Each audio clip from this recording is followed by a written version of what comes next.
Assalamualaikum warahmatullahi wabarakatuh.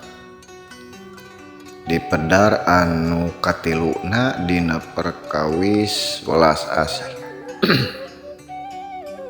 Welas asih eta kacida saena.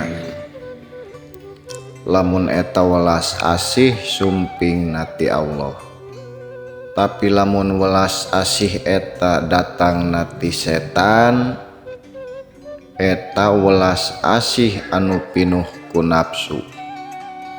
Ari nafsu teh mang lapis-lapis jeung kacida lemesna. Sabab setan bisa nyurup ku perilaku anu goreng jeung bisa nyurup ku perilaku anu alus. Dina perilaku anu goreng mah sarerea oge apal.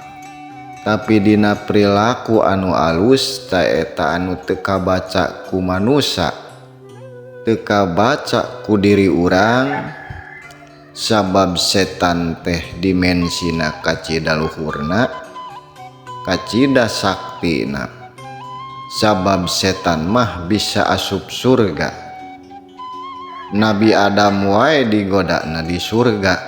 Komo bangsa urang saukur di dunya kacida babarina ditipuna ku cara pangaresep urang jeung anu dipika ngewa ku urang.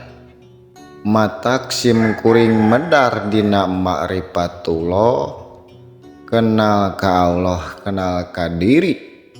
Kenal ka diri sabab diri urang teh sabenerna mah pinuh ku rupa-rupa unsur, atanapi pinuh ku nafsu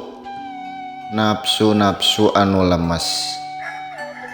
Seolah-olah perilaku urang teh bener, tapi sebenarnya mah eta teh perilaku setan.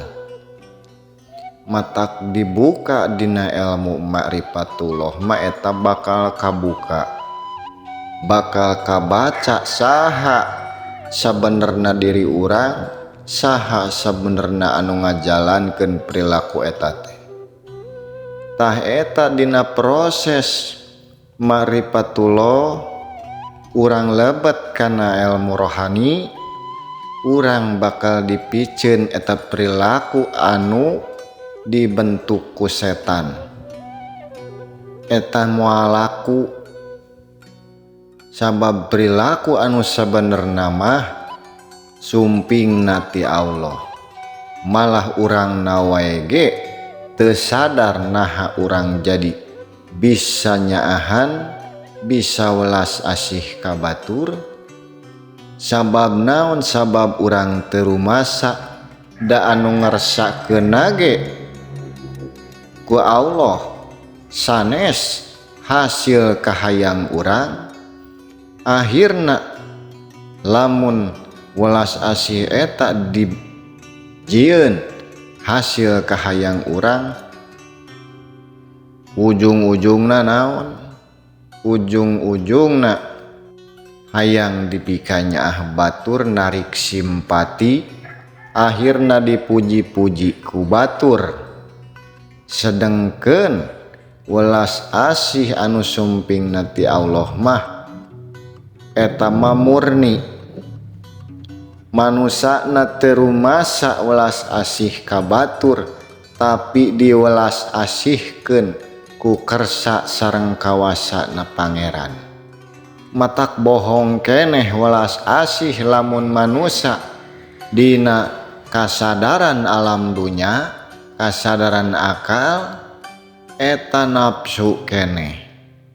Matak urang kudu diajar nyaho kana diri, nyaho ka Allah.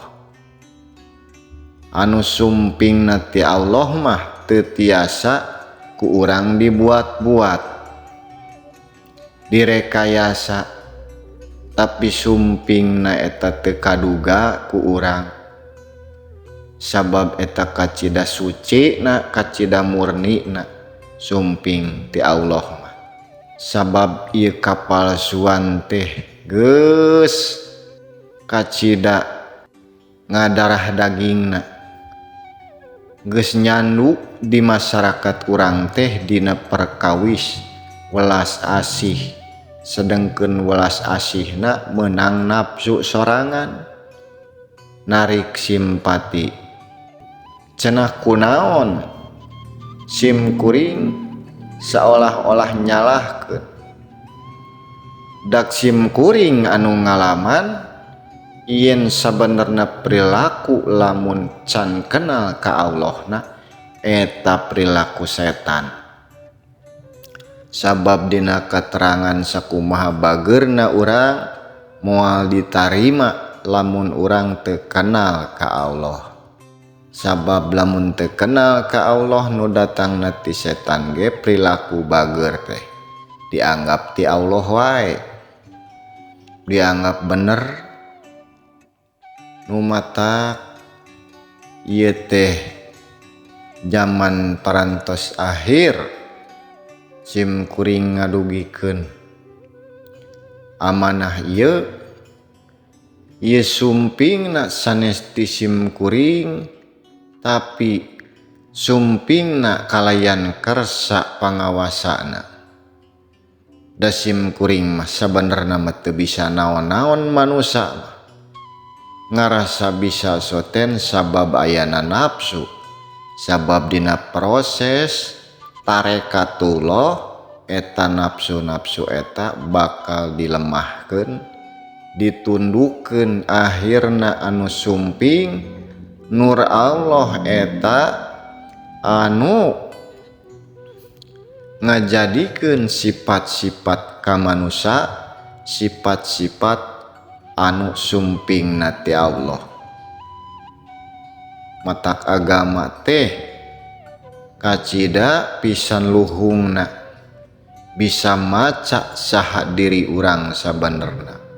Ai macana lain ku rarasaan, lain ku dirasa-rasa dipeureum-peureum, lain ku dipikiran, tapi aya ilmuna, aya guruna, aya metodologina sangkan urang nyaho ka diri urang, nyaho ka pangeran.